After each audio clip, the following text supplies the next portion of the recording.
السلام علیکم۔ New York سے تازہ ترین عالمی خبروں اور تجزیوں کے ساتھ جہانگیر خٹک آپ کی خدمت میں حاضر ہے۔ ناظرین، آج یہاں پیر کی رات اور جنوری کی 26 تاریخ، جبکہ پاکستان میں منگل کی صبح اور جنوری کی 27 تاریخ ہے۔ ناظرین، خبریں بہت ہیں، سیدھا خبروں کی جانب بڑھتے ہیں، اور پہلی خبر امریکہ سے، جہاں جو منیاپولس، جو منیسوٹا کا شہر ہے، امریکی ریاست منیسوٹا کا، وہاں پر گزشتہ کئی دنوں سے بہت زیادہ مظاہرے ہو رہے تھے، کیونکہ وہاں پر دو قتل ہوئے۔ پہلے ایک خاتون کا قتل ہوا آئس یعنی immigration and customs enforcement agents کے ہاتھوں، اور پھر ایک اور قتل ہوا ایلیکس پریٹی کا، جو کہ ایک بیسیکلی میل نرس تھا، اور جو وہاں پر آئس کے خلاف ہونے والے مظاہروں کا اپنے سیل فون سے فلم بنا رہا تھا، اور وہاں پر اس کی آئس ایجنٹس کے ساتھ مت بھیڑ ہوئی، اور آخر میں وہاں پر گولی چلی، جس میں ایلیکس کی جان گئی۔ وہاں پر ہنگامے صرف منیسوٹا تک ہی محدود نہیں تھے، یعنی منیاپولس میں ہزاروں لوگ جو ہے سڑکوں پر نکلے، بلکہ امریکہ کے مختلف شہروں میں لوگ سڑکوں پر نکلے، احتجاج کیا۔ اور یہی جمہوریتوں کا خاصہ ہوتا ہے، کہ جہاں پر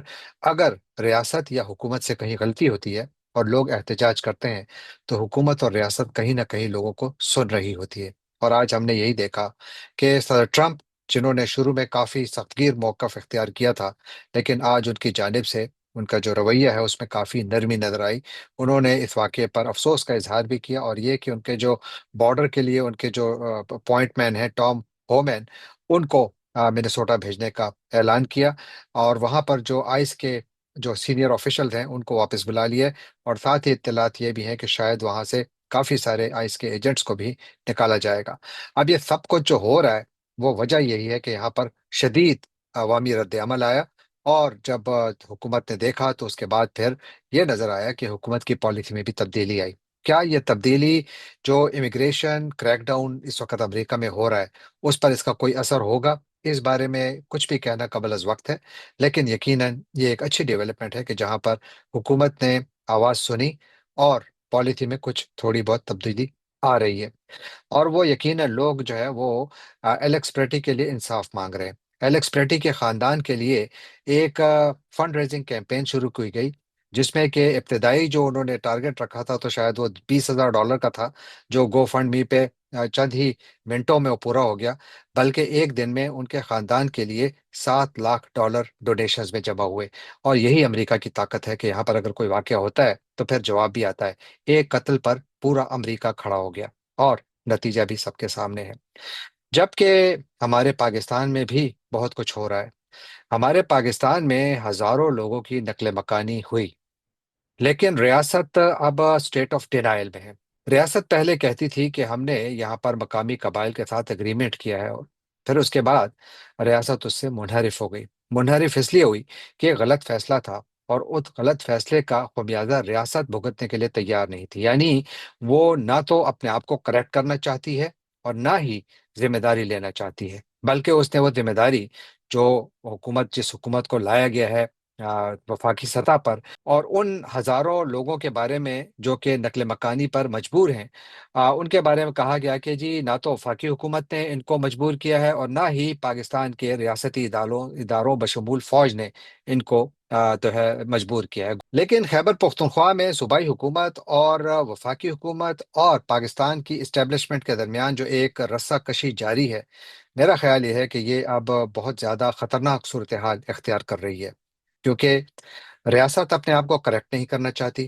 ریاست غلطی بھی کرتی ہے، سینہ زوری بھی کرتی ہے۔ ایک صوبائی حکومت پر ہر قسم کا زور بھی ڈالا جاتا ہے، پریشر بھی ڈالا جاتا ہے، ان سے ڈیمانڈ بھی کیا جاتا ہے، ان پر ہر قسم کے الزامات بھی لگائے جاتے ہیں،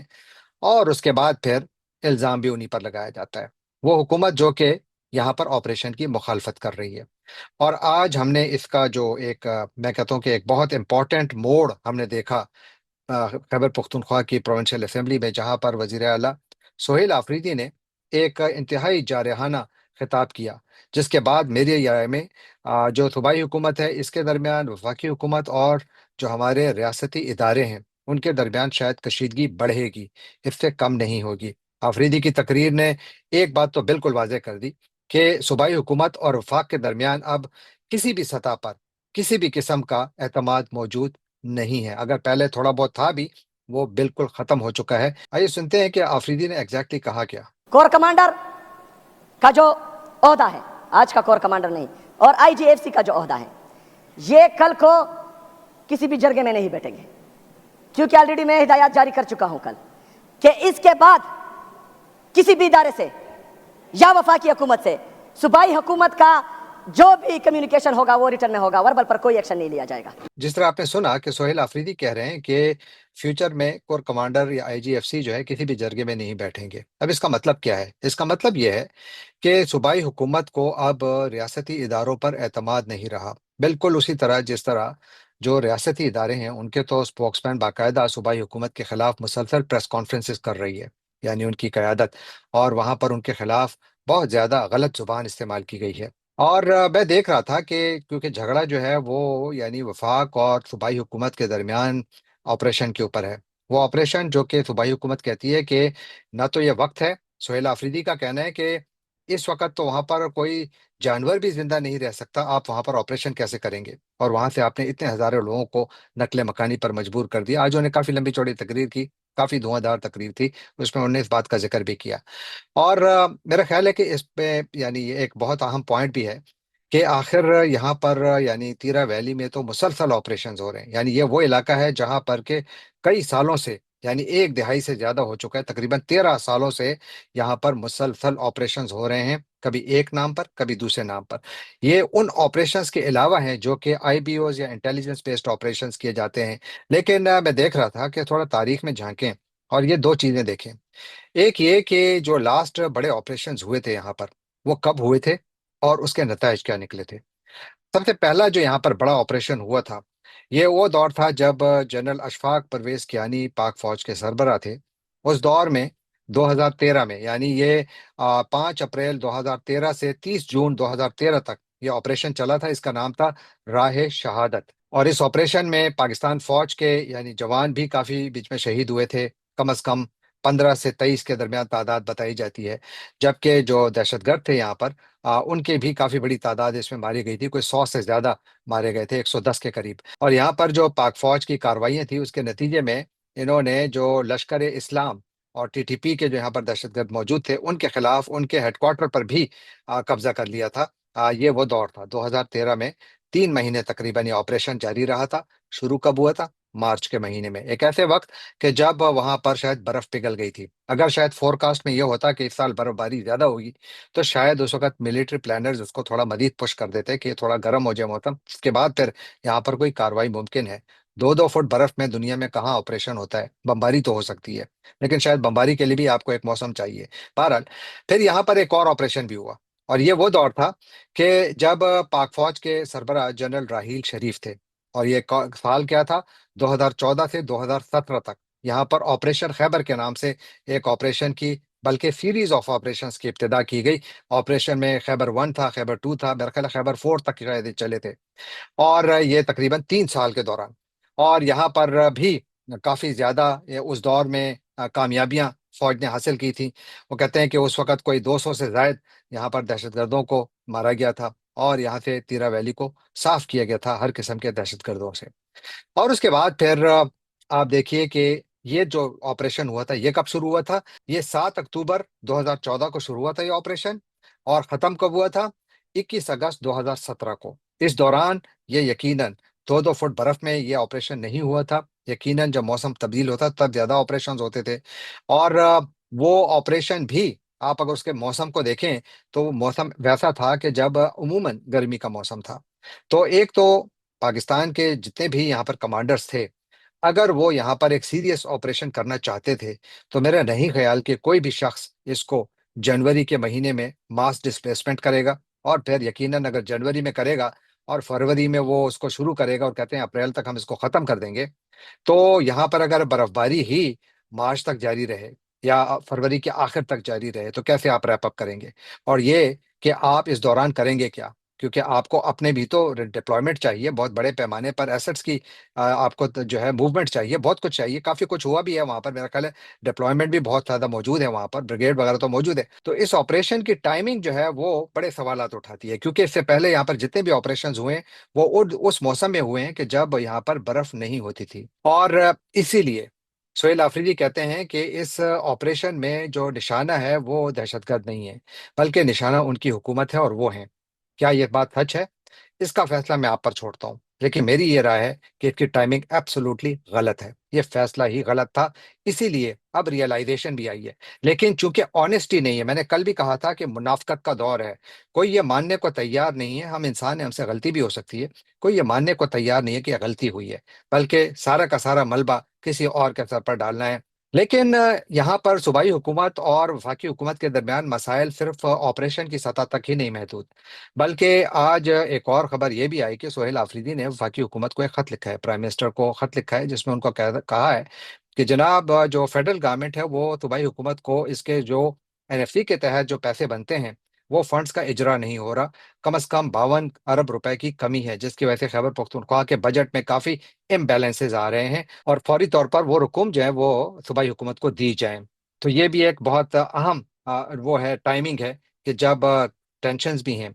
اور ساتھ ہی یہاں پر آپ دیکھیے کہ ایک ایسا خطہ جہاں پر دہشت گردی بھی ہے، جہاں پر ماس ڈسپلیسمنٹ بھی ہے، جہاں پر کارخانے بند ہو رہے ہیں، جہاں پر روزگار کے مواقع ختم ہو رہے ہیں، اور جہاں پر صرف آپریشنز ہو رہے ہیں۔ اس دوران میں مجھے بتائیے کہ یہاں پر جو اوور آل لوگوں کا جو موڈ ہوگا وہ کیا ہوگا؟ یہاں پر دیکھیے، وہاں پر لوگوں کے اندر جو ہوپ ہے وہ ختم ہو رہی ہے، اور کسی بھی معاشرے سے اگر آپ ہوپ کو ختم کر دیں، امید کو نکال دیں، تو یاد رکھیے کہ وہاں پر نتائج بہت خوفناک آتے ہیں۔ پاکستانی میڈیا میں تو کبھی کسی نے اتنی تکلیف نہیں کی، یا ان کو اجازت نہیں ہے کہ وہ اس بات کو ہائی لائٹ کریں کہ اس علاقے میں جو کچھ ہو رہا ہے اس کا امپیکٹ یہاں کی آبادی پر کیا ہو رہا ہے، اس کا سائیکولوجیکل امپیکٹ کیا ہے، اس کا اکنامک امپیکٹ کیا ہے، اس کا اوور آل جو یہاں پر سوشل سوسائٹی ہے، سوشل فیبرک ہے، اس پر کیا اثر ہے، اس پر کوئی رپورٹنگ نہیں کر رہا۔ لیکن آج واشنگٹن پوسٹ نے ایک بڑی تفصیلی خبر چھاپی ہے، اور کہ وہ خبر صرف اور صرف اس بات پر ہے کہ چونکہ پاک افغان سرحد کو بند ہوئے تقریباً 3 مہینے سے بھی زیادہ ہو چکے ہیں، یعنی یہ 11 اکتوبر کو بند ہوئی تھی پچھلے سال، اور تقریباً 105 دن سے زیادہ ہو چکے ہیں۔ تو اس پر آج واشنگٹن پوسٹ میں ایک بڑا تفصیلی مضمون چھپا ہے، بہت اچھا مضمون ہے، جس میں وہ کہہ رہے ہیں کہ یہاں پر جو یہ علاقے ہیں، یعنی دونوں جانب، لیکن انہوں نے پاکستان پہ زیادہ فوکس کیا ہے، کہ وہاں پر جتنے بھی جو ہمارے بارڈر ریجنز ہیں وہاں پر ان امپلائمنٹ بہت زیادہ بڑھ گئی ہے، جو مزدور طبقہ ہے ان بیچاروں کا روزگار ختم ہو گیا ہے، جو چھوٹے تاجر ہیں ان کا کاروبار ختم ہو گیا ہے، جو تجارت ہے وہ رکی ہوئی ہے، 5 راہداریاں ساری بند، اور جو جواز دیا جا رہا ہے وہ یہ دیا جا رہا ہے کہ جناب جو خون ہے وہ اور تجارت ساتھ نہیں چل سکتے، اور خون اور تجارت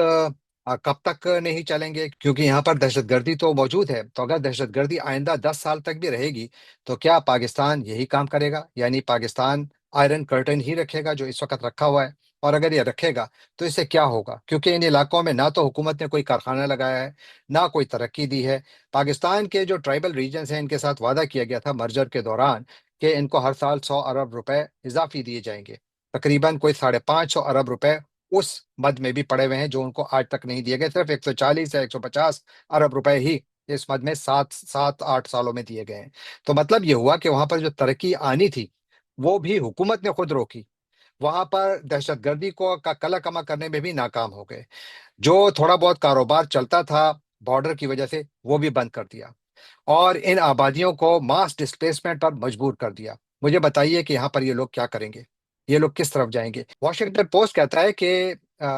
یہ جو تورخم کی بارڈر ہے یہاں سے روزانہ تقریباً 700 سے 900 ٹرکس سرحد پار آتے جاتے تھے۔ آپ سوچئے کہ جب 700 سے 900 ٹرکس آتے ہیں تو اس سے ہزاروں لوگوں کا کاروبار اور ہزاروں لوگوں کی مزدوری اس سے جڑی ہوتی ہے دونوں جانب، اور وہ سب کچھ رک گیا، لوگ جو ہیں وہ ان کے کاروبار تباہ ہو گئے، اور وہ کہتے ہیں کہ اس کی وجہ سے مہنگائی بھی بڑھ گئی، یعنی کہتے ہیں کہ پاکستان میں تقریباً کچھ اشیاء کی جو قیمتیں ہیں ان میں 400% تک اضافہ ہوا ہے، یہ واشنگٹن پوسٹ کہہ رہا ہے۔ اور ساتھ ہی پاکستان نے اپنی 2 بڑی منڈیاں خود ہی کھو دی، یعنی افغانستان کے علاوہ سینٹرل ایشیا کی منڈی، اور پاکستان کی 2 بڑی مین پروڈکٹس جو کہ افغانستان جاتی تھی اور پھر سینٹرل ایشیا بھی جاتی تھی، ان میں میڈیسن اور سیمنٹ تھا، دونوں بند ہیں۔ تو ہم نے افغانستان ہی کی مارکیٹ نہیں کھوئی، ہم نے سینٹرل ایشیا کی مارکیٹ بھی کھوئی، اور اپنے ہاتھوں کھوئی۔ میں نے گزشتہ دنوں امتیاز گل صاحب کے ساتھ ایک انٹرویو کیا تھا، ان کا کہنا تھا کہ پاکستان اور افغانستان کی بارڈر کی بندش کی وجہ سے اب تک تقریباً $800 ملین کا نقصان ہو چکا ہے۔ اب اس میں وہ نقصان نہ شامل کیجئے کہ جو پاکستان کے کاشتکار کو ہوا ہے، جس کا تعلق پنجاب سے ہے، جس کا تعلق سندھ سے ہے، خیبر پختونخوا تو ہے ہی، اور وہ کارخانے دار جو کہ سیمنٹ بناتا ہے یا اور کوئی مختلف اشیاء بناتا ہے، ان کو بھی بہت زیادہ نقصان ہوا ہے۔ پالیسی کس طرف جا رہی ہے؟ کیا نئی منڈیاں تلاش کی گئی؟ نہیں، بلکہ ہم اس راہ پر چل نکلے ہیں کہ جہاں پر ہم اپنی ہی آبادیوں کو بالکل کونے میں لگا رہے ہیں، ہم ان کو دیوار سے لگا رہے ہیں، دھکیل رہے ہیں۔ کیوں؟ کس لیے؟ اس سے کیا حاصل ہوگا؟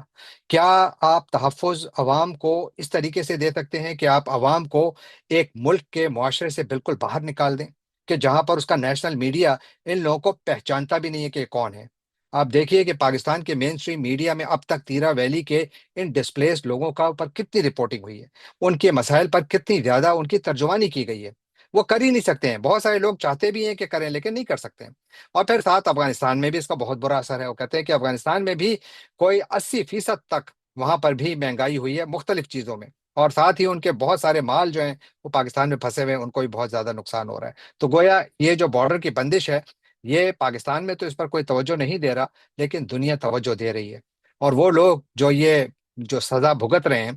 ان سے جا کر پوچھیں، جو اپنا گھر بھی گنوا بیٹھے، جو اپنا کاروبار بھی گنوا بیٹھے، اور بہت سارے اپنی زندگیاں بھی گنوا بیٹھے، ان کو ملا کیا؟ یہ سوال ان لوگوں کا پاکستان کی ریاست سے ہے۔ جواب کیا ہے؟ یہ آپ لکھیے کہ اس کا کیا جواب ہے۔ اب چلتے ہیں ایک اور خبر کی جانب، جو کہ آج مشرق وسطیٰ سے آئی ہے اور بڑی ہی الارمنگ خبر ہے۔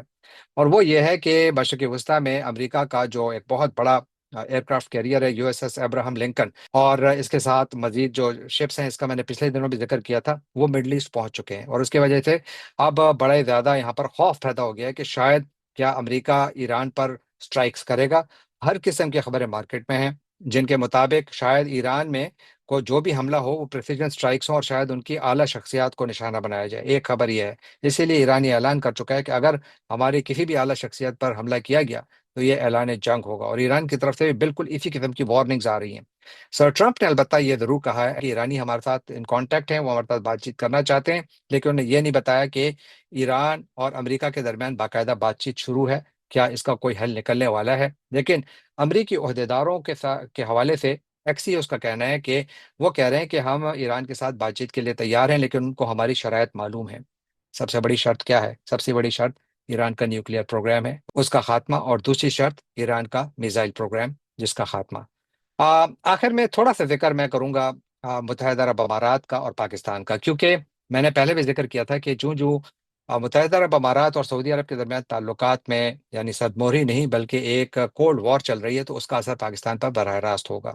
پاکستان کا ایک اخبار ہے ایکسپریس ٹریبیون، اس میں 2-3 دن پہلے یہ خبر ضرور چھپی تھی کہ یونائٹڈ عرب ایمریٹس نے جو ہے اب وہ پیچھے ہٹ گیا ہے اسلام آباد ایئرپورٹ کے آپریشنز کو سنبھالنے تھے، اور اس میں وجہ بتائی گئی لاس آف انٹرسٹ، یعنی اب ان کو اس پروجیکٹ میں کوئی دلچسپی نہیں رہی۔ لیکن انڈین میڈیا میں آج میں دیکھ رہا تھا، وہاں پر ایک بہت زیادہ بڑی رپورٹنگ کی جا رہی ہے اس حوالے سے، کہ وہ کہہ رہے ہیں کہ جناب وجہ یہ ہے کہ چونکہ اس ریجن کے حالات بدل رہے ہیں، اور شاید متحدہ عرب امارات پاکستان کی سعودی قربت سے زیادہ خوش نہیں ہے، اور اس کی وجہ سے انہوں نے سب سے پہلا کام یہ کیا کہ جو محمد بن زید نے پہلے تو بھارت کا دورہ کیا، 3 گھنٹے کے لیے گئے، اور وہاں پر انہوں نے بہت بڑے بڑے معاہدے کیے، اور اس سے پہلے انہوں نے پھر یہ پاکستان کے ساتھ معاہدہ بھی ختم کر دیا۔ تو وہ اس کو اس حوالے سے جوڑ رہے ہیں کہ اس کا تعلق جیو پالیٹکس سے ہے۔ میں یہ تو نہیں کہوں کہ یہ خبر 100% درست ہے، لیکن میں حیران بھی نہیں ہوں گا کہ اگر یہ خبر درست نہ ہو، کیونکہ جو جیو پالیٹکس ہے اس میں سعودی اور متحدہ عرب امارات کے درمیان جو تعلقات ہیں، اس کا اثر پاکستان پر ضرور پڑے گا۔ میں تو اس کو اسی نظر سے دیکھ رہا ہوں کہ جس طریقے سے متحدہ عرب امارات پیچھے ہٹا ہے، تو اس کی وجہ شاید یہی ہے کہ وہ بھی پاکستان کو یہ میسج دینا چاہتا ہے کہ ہم بھی آپ سے زیادہ خوش نہیں ہیں۔ جانے سے پہلے آپ سے ایک مرتبہ پھر درخواست کہ آپ ہمارے چینل کو سبسکرائب کیجیے، لائک کیجیے، شیئر کیجیے، کامنٹ کیجیے، اور بیل آئیکن کو کلک کرنا نہ بھولیے گا۔ تو آپ کا بہت بہت شکریہ۔